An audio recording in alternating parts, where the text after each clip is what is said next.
Hi friends, the vision YouTube channel पर आपका स्वागत है। आज हम आपको यूपी ट्रिपल एस सी पेट के लिए भारतीय संविधान में वित्त आयोग और निर्वाचन आयोग से संबंधित कुछ इम्पोर्टेंट प्रश्नों की श्रृंखला कराने जा रहे हैं, जो आपकी परीक्षा की दृष्टि से काफ़ी महत्वपूर्ण साबित होंगे। कृपया इस वीडियो को पूरा देखिएगा। तो चलिए स्टार्ट करते हैं। पहला क्वेश्चन है, वित्त आयोग का उल्लेख संविधान के किस अनुच्छेद में किया गया है? मोस्ट इंपॉर्टेंट क्वेश्चन है। अधिकतर ये क्वेश्चन पूछा जाता है कि वित्त आयोग कौन से आर्टिकल्स में है, तो इसका आंसर है आर्टिकल नंबर 280 280। अगला क्वेश्चन है, केंद्र तथा राज्य के मध्य वित्त का विभाजन किसकी संस्तुतियों के आधार पर होता है? वित्त आयोग के होता है। मतलब ये वित्त आयोग का बेसिकली काम क्या है? जो सेंट्रल और जो स्टेट होती है, इनके बीच टैक्सेशन का बंटवारा होता है। अगला क्वेश्चन है, संविधान के अनुच्छेद 280 में वर्णित वित्त आयोग का गठन कौन और कितने वर्ष के लिए करता है?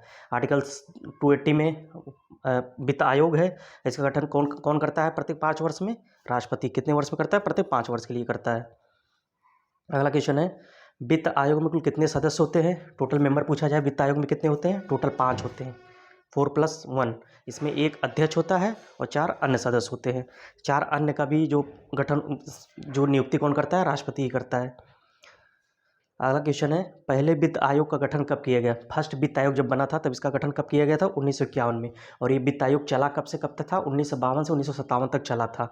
और ये पूछा जाए कि पहले वित्त आयोग के अध्यक्ष कौन थे, तो इसका आंसर है केसी नियोगी। और वर्तमान में कौन सा आयोग वर्तमान में कौन सा चल रहा है? वर्तमान चल रहा है 15वां वित्त आयोग।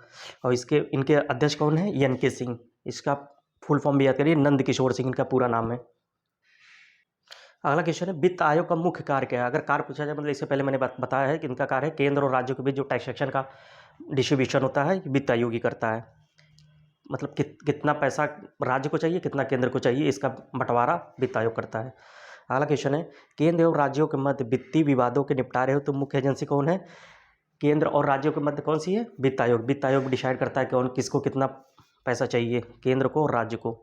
अगला क्वेश्चन है, भारत की निर्वाचन पद्धति किस देश के निर्वाचन पद्धति के अनुरूप है? तो भारत की निर्वाचन पद्धति किस देश के अनुसार है? ब्रिटेन के अनुरूप है। अगला क्वेश्चन है, प्रत्यक्ष निर्वाचन किसे कहते हैं? प्रत्यक्ष निर्वाचन मतलब डायरेक्ट इलेक्शन किसे कहते हैं?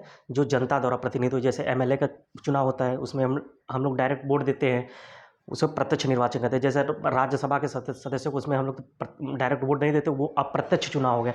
राष्ट्रपति का चुनाव अप्रत्यक्ष चुनाव हो गया। और MP और MLA का चुनाव जो होता है, गांव के जो प्रधानों का चुनाव होता है, वो प्रत्यक्ष होता है, जिसमें हम लोग जनता डायरेक्ट वोट देती है। अगला क्वेश्चन है, भारतीय संविधान के किस अनुच्छेद में निर्वाचन आयोग का प्रावधान है? आर्टिकल से अगर पूछा गया इलेक्शन कमीशन कौन से आर्टिकल में, तो आर्टिकल नंबर 324। अगला क्वेश्चन है, निर्वाचन आयोग का चेयरमैन कौन होता है? मेन कौन होता है निर्वाचन आयोग का? तो इसका है मुख्य निर्वाचन आयुक्त। और मुख्य निर्वाचन आयुक्त पूछा जाएगा अगर आपसे, मुख्य निर्वाचन आयुक्त नियुक्ति कौन करता है? तो नियुक्ति राष्ट्रपति करता है। अगला क्वेश्चन है, भारत के विभिन्न राजनीतिक दलों को राष्ट्रीय या क्षेत्रीय दल का दर्जा देने का अधिकार किसके पास है? जब जितने भी राष्ट्रीय पार्टी हैं उनको राष्ट्रीय या क्षेत्रीय दल का दर्जा कौन देता है? चुनाव आयोग देता है। चुनाव आयोग डिसाइड करता है कि ये कौन सी राष्ट्रीय पार्टी रहेगी और कौन सी क्षेत्रीय दल रहेगा। यह BJP राष्ट्रीय पार्टी है। अगला क्वेश्चन है, भारत में स्वतंत्रता के बाद प्रथम आम चुनाव कब संपन्न करा गया? मतलब स्वतंत्रता के बाद 1947 में पहली बार आम चुनाव कब हुए थे अपने भारत में? 1952 में हुए थे। अगला क्वेश्चन है, भारत में पहली बार महिलाओं को मताधिकार का, मतलब महिलाओं को मत देने का अधिकार कब प्राप्त हुआ पहली बार? 1926 में। अगला क्वेश्चन है, संसद द्वारा दिसंबर 1989 में निर्मित कानून के अनुसार एक नागरिक के वयस्क होने की कानूनी आयु क्या है? मतलब कब वो वयस्क माना जाएगा या कब वो वोट देने के काबिल माना जाएगा? कानूनी रूप से आयु क्या है? 18 वर्ष है। अगला क्वेश्चन है, भारत में मतदान की आयु सीमा 21 वर्ष से घटाकर 18 वर्ष कब किया गया? 1989 में। पहले आयु सीमा कितनी थी मतदान वोट डालने की? 21 वर्ष थी। इसको कब घटा के 18 वर्ष किया गया? 1989 में। इसके लिए संविधान में संशोधन करना पड़ा था। 61वां संविधान संशोधन कब हुआ था? 1989 में। इसके द्वारा ही जो आयु सीमा थी 21 वर्ष से घटाकर 18 वर्ष कर दी गई। अगला क्वेश्चन है, चुनाव आयोग में कुल कितने सदस्य होते हैं? टोटल मेंबर अगर टोटल मेंबर वित्त आयोग में कितने मेंबर थे? 5 थे। उसमें 1 अध्यक्ष था और 4 अन्य सदस्य। लेकिन अगर चुनाव इलेक्शन कमीशन में पूछा जाए कितने मेंबर है, तो इसमें 3 है। 1 अध्यक्ष होते हैं और 2 अन्य होते हैं। अध्यक्ष जो होते हैं मुख्य चुनाव आयुक्त होते हैं। वर्तमान में मुख्य चुनाव आयुक्त अगर पूछा जाए कौन है, तो श्री राजीव कुमार है। ये अगर नंबरिंग से पूछा है कौन से नंबर के हैं, तो ये 25वें नंबर के हैं। अगला क्वेश्चन है, निर्वाचन आयोग एक अस्थायी एवं स्वायत्त संवैधानिक निकाय, इसकी स्थापना कब की गई थी निर्वाचन आयोग की?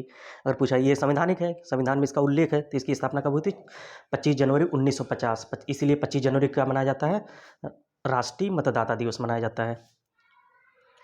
अगला क्वेश्चन है, भारत के पहले मुख्य चुनाव आयुक्त कौन थे? अगर पहला पूछा जाए तो कौन है? सुकुमार सेन। अगर इस समय पूछा गया कौन से नंबर चल रहे हैं? 25वें। कौन है? राजीव कुमार है। अगला क्वेश्चन है, चुनाव के समय किसी चुनाव क्षेत्र में चुनाव प्रचार कब बंद कर, मतलब जैसे चुनाव होना है तो कब प्रचार होते रहते हैं, तो चुनाव मतलब कितने समय, चुनाव से कितने समय पहले चुनाव प्रसार बंद करना अनिवार्य है? तो मतदान होने से 48 घंटा पहले, मतलब मतदान होने से 48 घंटा पहले ही चुनाव प्रसार बंद कर दिया जाता है। अगला क्वेश्चन है, मुख्य निर्वाचन आयुक्त का कार्यकाल कितना होता है? अगर चीफ इलेक्शन कमीशन का अगर कार्यकाल पूछा जाए कितना होता है, इसका आंसर है 6 वर्ष या 65 वर्ष। 6 वर्ष हो जाए या 65 वर्ष की आयु हो जाए, जो भी पहले हो जाए उसके अनुसार इनको रिटायर कर दिया जाता है। और अन्य चुनाव आयुक्त होते हैं, दो और भी होते हैं, उनका अगर पूछा जाए कार्यकाल कितना होता है, तो 6 वर्ष या 62 वर्ष, जो पहले इसमें से होता है उसके अनुसार।